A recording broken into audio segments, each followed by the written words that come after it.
है क्रेनामाइट्स everyday flash card series के अंदर आज का टॉपिक है iron deficiency anaemia. First of all question देखते हैं, मल्टीपल चॉइस क्वेश्चन है। The most common cause of microcytic hypochromic anaemia is, most common cause पूछा है यहाँ पे। We have vitamin B12 deficiency, सबसे पहले तो ये विटामिन B12 है, ये माइक्रो तो करता ही नहीं है, मैक्रोसिटिक एनीमिया करता है। दूसरा we have iron deficiency anaemia, जिसको अपन आईडीए बोलते हैं। Yes, this cause microcytic anaemia. Anaemia of chronic disease, this also cause and microcytic anaemia. And thalassaemia major, thalassaemia trait also cause microcytic anaemia. लेकिन इसमें से पूछा है most common, so obviously which is the most common, iron deficiency anaemia is the most common answer here. So iron deficiency anaemia, इसके बारे में कुछ बात करते हैं। सबसे पहले तो mnemonic to remember iron deficiency anaemia, it is Tiffany. What do you mean by Tiffany? सबसे पहले तो इसके अंदर टायर्डनेस होगी। जो भी पेशेंट आयरन डेफिशिएंसी एनीमिया से आता है, this are very tired person, ठीक है।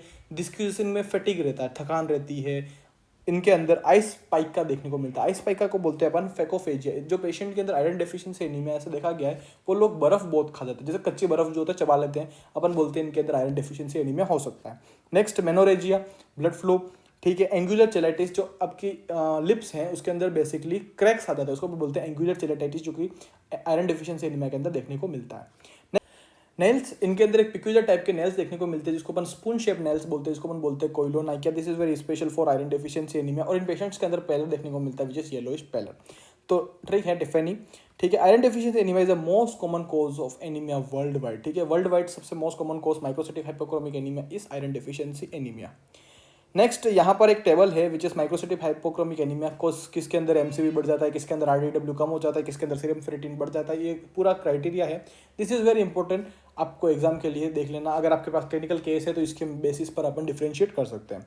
Next is very important, cause of iron deficiency anaemia. कौन कौन से कोजेस होते हैं? देखो, सबसे सिंपल ट्रिक आपको बस इतना याद रखना है कि अगर बॉडी में से ब्लड का लॉस होगा तो आयरन डेफिशिएंसी एनीमिया होगा। अब ये ब्लड लॉस किसी भी कारण की वजह से हो सकता है, चाहे वो क्रोनिक ब्लड लॉस हो, चाहे वो रोड ट्रैफिक एक्सीडेंट आरटीए हो, चाहे वो मेनोरेजिया हो, चाहे जीआई ब्लीड हो, चाहे पेट में कीड़े पड़ गए हो जो कि खून सूखते हैं, ब्लड खून चूसते हैं बेसिकली, ठीक है। ब्लड सकिंग जो वॉर्म्स होते हैं, हुक वॉर्म इन्फेस्टेशन हो गया बेसिकली, ठीक है। अल्सर्स हो गए, कार्सिनोमा हो गया, जहाँ पे भी बॉडी के अंदर से ब्लड का लॉस हो रहा है, वहाँ पर क्या होगा? आयरन डेफिशिएंसी एनीमिया होगा।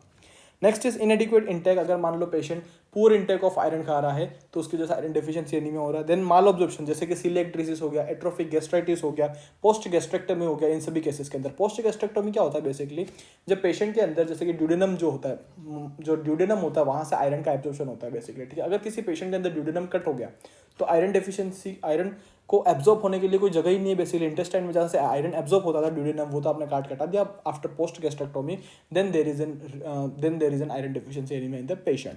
And the last is increase in demand. जब आयरन का डिमांड बढ़ जाए बॉडी के अंदर, कब डिमांड बढ़ जाता है? जैसे कि प्रेगनेंसी हो गया, जब भी पेशेंट प्रेग्नेंट होगी, आयरन की जो लेवल है आयरन की जो रिक्वायरमेंट है बढ़ जाती है, ठीक है। लैक्टेशन के अंदर आयरन की रिक्वायरमेंट बढ़ जाती है, जो ग्रोथ स्पॉट होते हैं बेसिकली उसके अंदर आयरन की रिक्वायरमेंट बढ़ जाती है, ठीक है। तो this is all about iron deficiency anaemia. उसके बाद अपन इन्वेस्टिगेशन जब करते हैं, we go for the CBC. CBC के अंदर अपन को वैल्यूज पता पड़ जाती है, जिसकी वजह से पता पड़ जाता है कि there is an iron deficiency anaemia.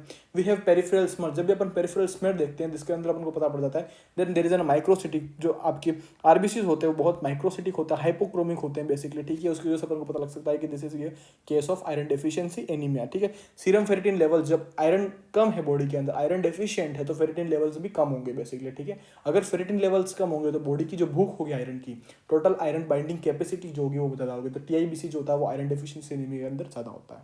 Thank you.